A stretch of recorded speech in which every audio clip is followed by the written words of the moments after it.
इस पूरे मामले पर काफ़ी बहस है, हमने आपका वक्तव्य भी कल सुना, आपका रिएक्शन क्या है इस पे? जो हाशिए पे लोग हैं मैं उनके साथ खड़ा हूँ और मैं चाहता हूँ कि उनकी अगर हिस्सेदारी में कोई कटौती हो रही तो उनको मिलनी चाहिए। शायद उनमें से किसी ने एक ने भी SC ST की ज़िंदगी नहीं जी, और मैक्सिमम ऐसे लोग हैं जिनके पिता या परिवार के और लोग जो हैं सुप्रीम कोर्ट और हाई कोर्ट में जज रहे हैं, तो शायद उन्होंने गरीबी बेबसी भी नहीं देखी है। देश के प्रधानमंत्री जब 2019 में उन्होंने मंत्रिमंडल का विस्तार किया था, जब उन्होंने हमारी एक आदिवासी बड़ी बहन को जब उन्होंने राष्ट्रपति बनाया, तो उन्होंने इस बात का खूब प्रचार किया कि हमने आदिवासी को बनाया। पार्लियामेंट इनॉग्रेशन में भी द्रौपदी मुर्मू जी को नहीं बुलाया था। सब कुछ आपके सामने। अभी भी मैं मीडिया को पैसे चिढ़ा देता हूँ, उनको बुरा लगता है। इसलिए मैं दलितों की वोट पे तो नहीं जीता, मुस्लिम्स ने, अपर कास्ट के लोगों ने वोट किया, बैकवर्ड के लोगों ने वोट किया, किसान जाति ने वोट किया, तो भी मैं रहा दलित नेता ही ना। एक किस्सा सुना है आपने? दरख्तों के कटने का किस्सा ना होता अगर कुल्हाड़ी में लकड़ी का हिस्सा ना होता। अगर हमारा आदमी ना खड़ा हो तो हमारा गला इतना आसान थोड़ा ही काटना। हमेशा आप सही बात बोलते हैं, भले ही लोकप्रिय ना हो। क्या फर्क पड़ता है? नीट पे क्या देश सुप्रीम कोर्ट के फैसले को मान रहा है? मुझे सिर्फ इतना बता दो, जजेस के सारे फैसले सही नहीं हो सकते, इस बात का संज्ञान तो। और आज़ाद समाज पार्टी के प्रमुख चंद्रशेखर आज़ाद जी मौजूद हैं, हम इनसे बात करेंगे। सुप्रीम कोर्ट का जो जजमेंट आया है कि क्रीमी लेयर्स जो SC और ST में हैं उनका पता किया जाए और उनसे आरक्षण लिया जाए और जिन जातियों को कम लाभ मिला है उनको दिया जाए। चंद्रशेखर जी, इस पूरे मामले पर काफ़ी बहस है, हमने आपका वक्तव्य भी कल सुना, आपका रिएक्शन क्या है इस पे? देखिए, मैं जो हाशिए पे लोग हैं मैं उनके साथ खड़ा हूँ और मैं चाहता हूँ कि उनकी अगर हिस्सेदारी में कोई कटौती हो रही तो उनको मिलनी चाहिए, पहली बात। दूसरी बात, मैंने भगत सिंह को जेल के समय बड़ा स्टडी किया। उनका एक स्टेटमेंट है, आज मेरे याद आता है, कि जो जज साहब हैं, अगर जिन्होंने फांसी की सज़ा डिक्लेयर की, ऑर्डर दिया, अगर उस ऑर्डर से उनका मोटिव हटा दिया जाए तो उनमें और हत्यारे में कोई फर्क नहीं है।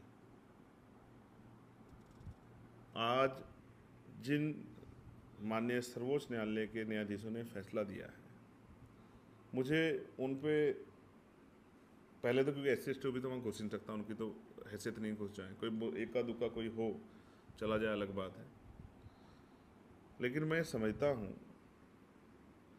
कि शायद उनमें से किसी ने एक ने भी SC ST की ज़िंदगी नहीं जी, और मैक्सिमम ऐसे लोग हैं जिनके पिता या परिवार के और लोग जो हैं सुप्रीम कोर्ट और हाई कोर्ट में जज रहे हैं, तो शायद उन्होंने गरीबी बेबसी भी नहीं देखी है।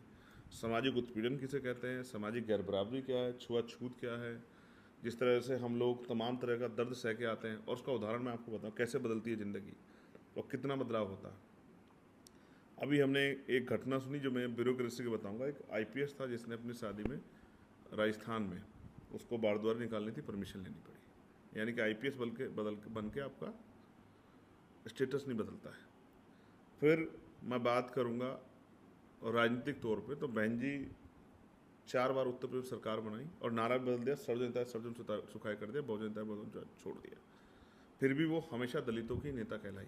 इवन डॉक्टर बाबा साहब अम्बेडकर, हम दुनिया कहते कहते थके, आज भी उनकी मूर्ति टूट जाए सिर्फ इस वजह से क्योंकि लोगों के मन में इस बात का भाव है, उनकी सेवा भाव देश के प्रति, उनकी जो रिस्पॉन्सिबिलिटी, जो उन्होंने जिम्मेदारी अदा की, जो उन्होंने समर्पण किया, उसको सबको छोड़ के, क्योंकि उनकी जाति की वजह से। फिर हम आते हैं कि देश के प्रधानमंत्री जब 2019 में उन्होंने मंत्रिमंडल का विस्तार किया था, अगर आपके याद 2018 में, तो उन्होंने ये बताया कि हमने कितनी दलितों को मंत्री बनाया।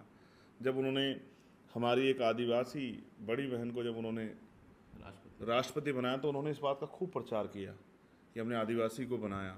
जब उससे पहले रामनाथ कोविंद जी को राष्ट्रपति बनाया, तो उन्होंने प्रचार हम दलित को बनाया। यानी कि कुछ भी बन जाओ, MP MLA बन जाओ, मुख्यमंत्री बन जाओ, मंत्री बन जाओ, IAS IPS बन जाओ, तो भी आपका कास्ट स्टेटस नहीं बदलेगा। जाति के आधार पर जो गाली आपको मिलती है वो नहीं बदलेगी। पहचान, पार्लियामेंट इनॉग्रेशन में भी द्रौपदी मुर्मू जी को नहीं बुलाया था। सब कुछ आपके सामने। अभी भी मैं मीडिया को पैसे चिढ़ा देता हूँ, उनको बुरा लगता है, वो मुझे बार बार जो है दलित नेता कहते हैं। तो मैंने कहा देखो, इतना काम करके सिर्फ मैं दलितों की वोट पे तो नहीं जीता, मुस्लिम्स ने, अपर कास्ट के लोगों ने वोट किया, बैकवर्ड के लोगों ने वोट किया, किसान जाति ने वोट किया, तो भी मैं रहा दलित नेता ही ना। तो मैं ये बात उनसे कहता हूँ, इसलिए मैं कह रहा हूँ कि उनको हमारी पीड़ा का एहसास नहीं है, उनको नहीं पता हम कैसी ज़िंदगी जीते हैं, उनको कोई अधिकार नहीं होना चाहिए हमारे फैसले करने का। और मैं तो चाहता था इन जजों के अलावा SC ST के जितने जजेस हैं उन्हीं को फैसला करने की इजाज़त दी जाए कि SC ST के जीवन पे फैसला करें। जस्टिस गवाई थे उसमें बेंच में, एक आदमी और अब पंचायत में एक आदमी कितने चलते क्या आप नहीं जानते हैं? सबसे ज्यादा उन्होंने ही बोला है अब सारी फिर वही बातें। क्यों बोला है, क्या बोला है, हम नहीं जानते। कभी अक्सर हमारे गले काटने के लिए एक किस्सा सुना है आपने? दरख्तों के कटने का किस्सा ना होता अगर कुल्हाड़ी में लकड़ी का हिस्सा ना होता। अगर हमारा आदमी ना खड़ा हो तो हमारा गला इतना आसान थोड़ा ही काटना। अक्सर हमारा गला काटने के लिए हमारे आदमी का प्रयोग किया जाता है। फिर मैं आपका ध्यान आकर्षित करूंगा, जब ईडब्ल्यूएस पे आपने फैसला दिया था तो उसमें कितने दलित जज थे, कितने आदिवासी जज थे? मैं कह रहा हूँ आप जितने अब सरकार को पता लग जाए, देश को पता लग जाए, आप SC/ST के जजों को क्यों नहीं आपने मौका दिया कि वो इस पर फैसला देते? चीफ जस्टिस के आसपास वो बैठते, पहले तो है नहीं, और अगर होते तो आप इनको इस SC/ST फैसला देने के लिए रखते, क्योंकि आपको लगता था कि वो इनके साथ जो है पार्शलिटी कर सकते हैं। तो फिर हम ये क्यों ना माने कि ईडब्ल्यूएस में आपने पार्शलिटी की है?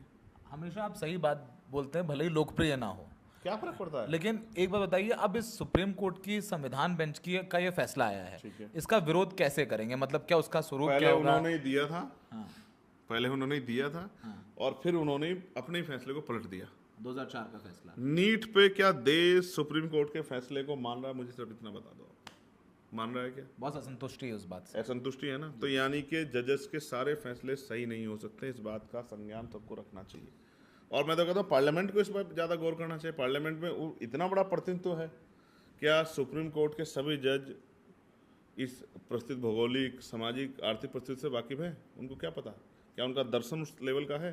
तो इसलिए मैं आपसे कह रहा हूँ। और जब मैं बात आपसे कह रहा हूँ, देखिए विषय ये था ही नहीं, विषय वर्गीकरण का था, लेकिन एक जज साहब ने वो किया कि भाई जिसको एक बार मिल गया उसको नहीं मिलना चाहिए। एक और जज साहब ने कहा कि भाई creamy layer bench, creamy layer उसमें विषय नहीं था। पिछली बार भी जब मंडल कमीशन आया था तो भी आपने ओबीसी में SC का क्रीमी लेयर, SC/ST का डाल दिया था। वो तो हमारे नेता उस समय के मजबूत थे, इकट्ठे होकर उन्होंने विरोध दर्ज किया, सरकार की आंख खुली तो हो गया। मैं सबसे हास्य वाली बात आपसे करता हूँ, सबसे निचले पायदान पे जॉब है सफाई कर्मचारियों की, जो महिला स्तर पे उठाते, उससे तो निचले स्तर की जॉब नहीं हो सकती? हर महीने मौत होती है कोई ना कोई। उससे निचले स्तर की तो नहीं होती? नहीं, क्या आपने महसूस किया कि मरने वाले कोई भी पक्की नौकरी वाला था क्या? सब कॉन्ट्रैक्ट। सब कॉन्ट्रैक्ट संविदा इसी पे है ना? आपने उठाई ये बात पार्लियामेंट में। मैं आपसे ये कह रहा हूँ, मैं जिस दिन ये आया ऑर्डर उस दिन भी मैं इस बात को उठा रहा था। मैं आपसे कह रहा हूँ, क्या उनको पक्की नौकरी मिल रही है नगर पालिका में, नगर पंचायतों में, नगर परिषद में, या कहीं भी? नहीं मिल रही। उस अगर हाशिए पे पक्की नौकरी नहीं मिल रही है तो आप समझिए क्या सरकार की इच्छा है या सुप्रीम कोर्ट की इच्छा है कि भाई वो इन वर्गों का भला चाहती है? अगर चाहती तो आपने आज तक कितना मॉनिटर किया है, और करना क्या चाहते हैं मैं आपको बताता हूँ। सो हमारा भोला समाज है, वो इस बात को अभी नहीं समझेगा, वो इस खतरे से वाकिफ नहीं है। हम लोग खतरे से वाकिफ है, आज उनको हो सकता है हमारी बात छीन लगे। मैं ये कह रहा हूँ, ये आरक्षण खत्म करने की शुरुआत है। जो जातिगत आरक्षण है, पहले आपने ईडब्ल्यूएस के जरिए आर्थिक आधार पर इसको कर दिया, और आप इसको खत्म करने शुरू अगले 10 साल में शायद आरक्षण नाम को चिड़िया न रहे। मैं कह रहा हूँ, अगर सुप्रीम कोर्ट को इतनी चिंता थी हमारी, तो उन्होंने क्लास 1 से लेकर क्लास 4 तक जो मिला है, क्या उस आरक्षण पर आज तक निगाह डाली? क्यों कितना % पूरा हो रहा है, कोटे में कोटा मिल रहा है नहीं मिल रहा है, कभी उस पर तो आप नज़र नहीं डाली? प्रमोशन, रिजर्वेशन इन प्रमोशन मिलना चाहिए, सुप्रीम कोर्ट का ऑर्डर, क्या मॉनिटरिंग कराया कभी? क्या कितने प्रोफेसर हैं, कितने असिस्टेंट प्रोफेसर, कभी चेक कराया यूनिवर्सिटी को उसमें? और जितनी टॉप मोस्ट पोस्ट हैं, कभी हमारा आदमी पहुंचा कि आपने चेक करा? आपको इतनी परवाह है हमारी? मैं जानता हूं किस बात की परवाह है, और कितने फैसले कहां से आ रहे हैं, क्या हो रहे हैं, ये हम सब समझते हैं। हम बच्चे नहीं, वो भले ही वहाँ बिना टेस्ट के आके बैठे हों, हम यहाँ टेस्ट दे के लाखों लोगों द्वारा चुन के भेजे, हम जानते हैं ज़मीन पे क्या है। उनको तो फ्री में किसी के, अच्छा वो कहते हैं कि एक बार के बाद नहीं मिलना चाहिए, आप 3-3 बार जज बैठे हो, बने बैठे हो, और आप कहीं पीढ़ी, और आप दूसरों को कह रहे हो कि एक बार में खत्म कर देना चाहिए। क्या हम नहीं जानते क्या खेल चल रहा है? किसी को चीफ जस्टिस बनना है भविष्य में, किसी को कुछ करना है, किसी को किसी आयोग का चेयरमैन बनना है, किसी को राज्यसभा जाना है, तमाम लोग हैं, बहुत कुछ देखना है इस देश में, अभी तो बहुत कुछ देखना बाकी है। मैं आपसे कह रहा हूँ, उनको 15% मिलना चाहिए जो निचले हाशिए पर रह गए, लेकिन वो तभी तो मिलेगा जब आप जातिगत जनगणना करा लोगे, जब आप आरक्षण की सीमा बढ़ाओ। क्यों रख रहे हो आप इस पर 49 में, क्यों रख रहे हो 50 पे, इसको क्यों नहीं करते 85%? मैं कह रहा हूँ, मुझसे मेरे भाइयों को ज़्यादा चिंता नहीं होगी, चाहे वो शेड्यूल कास्ट के किसी जाति के लोग हों। हमने कहा, अगर आपको याद हो, हाल तो मीडिया में उस तरह कवर नहीं करती, आप भाई हैं, आप करते हैं, अब से 1.5 साल पहले मैंने गोरखपुर में जाकर प्रेस कॉन्फ्रेंस की थी कि सिर्फ 32 जातियाँ दिखती हैं, बाकी शेड्यूल कास्ट की बहुत सारी जातियाँ नहीं दिखती, तो उनको अलग से 5% रिजर्वेशन सरकार को देना चाहिए। और जो MBS है, बैकवर्ड कम्युनिटी, उनको भी अलग से 15% रिजर्वेशन की व्यवस्था करानी चाहिए। अगर आपको नहीं हो तो मैं आपको उसका वो दे दूंगा, पीसी दे दूंगा मैं आपको। मैंने की थी और इसको 1.5 साल पहले। हमें हमसे ज़्यादा किसको चिंता होगी? लेकिन अब तो हमारी एक एक बात हमारे लोगों को इस तरह दिखाई जाएगी कि हम तो झगड़ा कर, हम नहीं झगड़ा होने देंगे किसी को। अगर हमें अपना हिस्सा भी देके अपने भाइयों को एकजुट रखना पड़ा, हम रखेंगे। लेकिन मैंने जैसा आपसे सबसे शुरू में कहा, जो भगत सिंह ने कहा था कि मोटिव क्या सरकार की मंशा है हमें तरक्की देने की? आज़ादी के 75 साल बाद भी जो जाति के आधार पर जो दंड हमें मिलता है, दंड है वो हत्या, बलात्कार, घर जलाना, मूछे रखने पर हत्या, घोड़ी पे बैठने पर हत्या, मटकी छूने पर हत्या, इसको तो बंद नहीं करा पाए। जो एट्रोसिटी उसको तो बंद नहीं करा पाए। आप पे सब कुछ तो है। पूछे राज्य सरकार संज्ञान लेते हैं, एनसीआरबी का डाटा 1 लाख घटनाएं हो रही है, 50-50 हज़ार महिला घटना, वो तो कभी ले नहीं पाए। सामूहिक हत्या है क्या? आप भूल गए लक्ष्मणपुर बात है, 50 लोगों की जान गई थी। डिस्ट्रिक्ट कोर्ट ने सजा दे दी उम्र कैद, और हाई कोर्ट ने उसको क्या सुप्रीम कोर्ट ने संज्ञान लिया? सुप्रीम कोर्ट में जो खाल पहन के बैठे हैं हम उनको सबको जानते हैं। और मैं आपसे फिर कह रहा हूँ, अगर कोई भी किसी भी दरवाजे से हमारे अधिकारों को डकरने का प्रयास करेगा, लूटने का प्रयास करेगा, या कोई साजिश करेगा, या जो संभावित खतरा में महसूस होता है वो खतरा में महसूस हो जाएगा, तो हम किसी को छोड़ेंगे नहीं। ये बात सब लोग याद रखें। आगे क्या करेंगे आप? हम नाउ यू अपने आर लोगों लॉ के मेकर, अधिकारों के लिए किसी से भी लड़ सकते हैं। आप लॉ मेकर हैं, आप संसद में हैं, प्रतिनिधित्व कर रहे हैं। देखिए 150 पेज का ऑर्डर है। जो लोग समर्थन कर दिए, चाहे वो किसी पार्टी के लोग हों, जो लोग समर्थन कर दिए उनको शायद पता भी नहीं कि ऑर्डर में लिखा क्या है। ये गला काटने का इंतजाम है, SC/ST OBC के आरक्षण, SC/ST के OBC आरक्षण को ख़त्म करने का इंतजाम है। इसलिए मैं फिर कह रहा हूँ, अगर मैं तो कह रहा हूँ संख्या के आधार पे दो, 100% रिजर्वेशन कर दो। जिसकी इतनी संख्या बारी उसकी इतनी हिस्सेदारी। वो पता लगा जातिगत जनगणना से। और वो कराएंगे नहीं जातिगत जनगणना, ये तो झुंझुना है चुनाव में। ये आप फिर समझो, वर्गीकरण हो ही नहीं सकता। आर्टिकल 341 कहता है, 41A 41B कहता है, लेकिन इनको नहीं किया क्यों है? क्या सरकार नहीं थी इस बात में? सरकार ही तो लेके गई है। और अब कौन कौन सी पार्टी के वकील खड़े थे इस मामले में? इन जातियों को पीछे धकेलने के मामले कौन कौन जाति वकील खड़े थे? कपिल सिब्बल साहब खड़े थे, कौन सी पार्टी से राज्यसभा भेजा है? सलमान खुर्शीद साहब खड़े थे, कौन सी पार्टी के मेंबर हैं? तमाम बड़े नेता हैं साहब, ऐसे थोड़ा ही। हम पे तो हमारे लोग तो इतने नालायक थे, अपना वकील भी सही नहीं खड़ा कर पाए। मैं फिर आपसे कहता हूँ, बाबा साहब हमें इन खतरों से अवगत करा गए थे। 2 अप्रैल 2018 में जब से SC/ST के लोग एकजुट हुए थे, तभी से डर बैठ गया था। और ये वही लोग हैं जिन्होंने इस बार उत्तर प्रदेश में सबक सिखाया, और कई हरियाणा में सबक सिखाया। और आज इनके लिए बोलने वाला कोई नहीं। अब बोलेगा तो मेंबर ऑफ पार्लियामेंट के तौर पे चंद्रशेखर, तब दबी दबी आवाज में सारे मेंबर हमारे पास आते हैं, भैया क्या स्टैंड ले रहे हो? हमने कहा तुम्हारा कोई स्टैंड? पार्लियामेंट में आपके पास आज बहुत सारे लोग हैं, भैया क्या स्टैंड है, क्या स्टैंड है? हमने कहा बहुत जल्द आप सब लोगों के साथ बैठेंगे और चर्चा करेंगे। समाज हित का मामला, बड़े समुदाय का मामला, ये भी ध्यान रखना है कि जो हादसे पे आदमी, उसको ऐसा ना लगे इनकी चालबाजी के आधार पर कि हम उनके अधिकार को कमज़ोर करने का काम कर रहे हैं। मैं ये कहता हूँ, आप जातिगत जनगणना कराओ, जिनको नहीं मिला उनको दो, और पर्याप्त दो। क्योंकि कल NFS करके जिस तरह से आप उनके पद छीन के और अपने लोगों को दोगे, इसका खामियाजा उनको भुगतना पड़ेगा। शायद एहसास नहीं है उनको। मैं तो कहा ना, मैंने आपको अंतिम पैदान बताया, और मैं आपको फिर कह रहा हूँ, 27% आरक्षण पिछड़े वर्ग को मिला, पूरा हुआ अभी तक? क्या सुप्रीम कोर्ट ने कभी मॉनिटरिंग किया? जो 15% मिल रहा है, मॉनिटरिंग किया कभी? पूरा हुआ? तो इसलिए नहीं, जब मॉनिटरिंग, जब देने की बात आती है तो मॉनिटरिंग नहीं आती। जब बांटने की, डिवाइड एंड रूल, हम तो अंग्रेजों से लड़े हैं साहब। और यहाँ भी अगर कोई अंग्रेजों की पॉलिसी लाएगा तो उससे भी लड़ लेंगे, क्या फ़र्क पड़ता है? लेकिन अपने लोग के अधिकार नहीं छीनने देंगे। समाज के नेतृत्वकर्ता की जिम्मेदारी हो समाज को सही रास्ता दिखाए। मैं, जिसने 1.5 साल पहले PC करके कहा कि उनको अलग से 5% आरक्षण की व्यवस्था कराई जाए, जिससे कि वो दिखाई दें, वो दिखाई नहीं दे। मैं आज मांग करता हूं कि उनको 10% आरक्षण दिया जाए। SC/ST की वो जाति है जिनको अवसर नहीं मिला, उनको 10% आरक्षण दिया जाए। लेकिन वो 10% आ गया उनकी जनसंख्या गणना करा के, आपने 21 वाली भी नहीं की। तो इसको 85% करके किया जाए, जिससे कि उन वर्गों को वास्तविकता मौका मिले।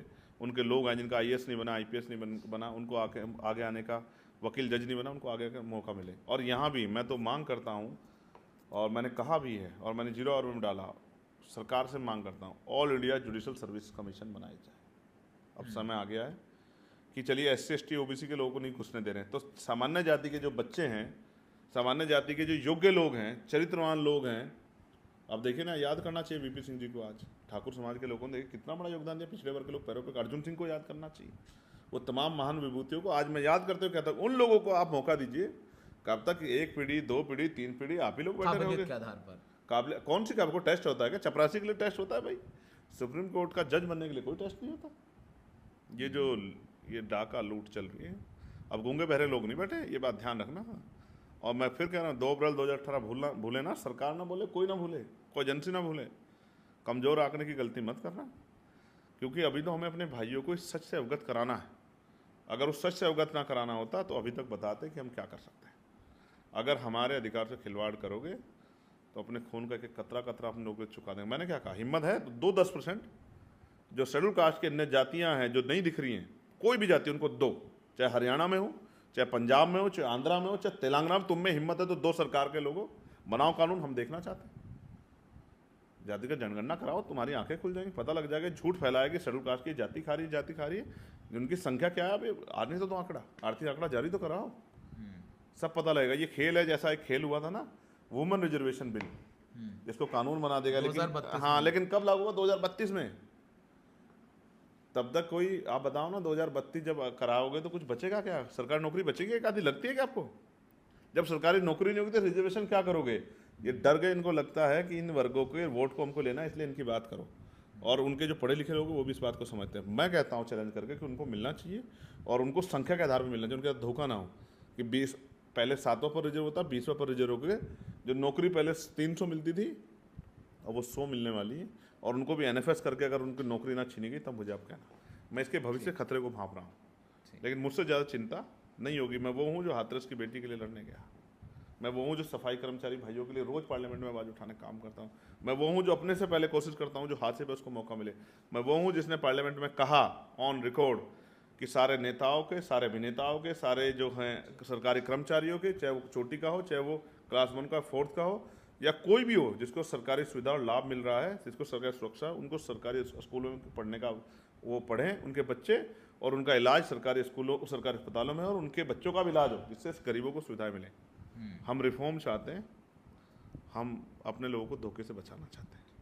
चंद्रशेखर वकील भी हैं और अब लॉ मेकर हैं, संसद में हैं, तो उनकी आवाज़ जहां गूंज रही है वहां ना चाह करके भी लोगों को सुनना पड़ेगा। एक बस ख़त्म करते करते एक वाक़या बता दूं ज़िंदगी में जो अपने पत्रकारिता में देखे हैं। जालौर में 2 साल पहले, जालौर एक राजस्थान में ज़िला है, 2 साल पहले एक छात्र को उसके शिक्षक ने मारा क्योंकि उसने अपने शिक्षक के मटके से पानी पी लिया। शिक्षक ऊंची जाति का था और छात्र दलित था। उस थप्पड़ से उसके कान का पर्दा फट गया और कुछ दिन बाद उसकी मौत हो जाती है। अगर हम समझते हैं कि हम चांद तक पहुंच गए, लेकिन ज़मीन पर हकीकत कुछ और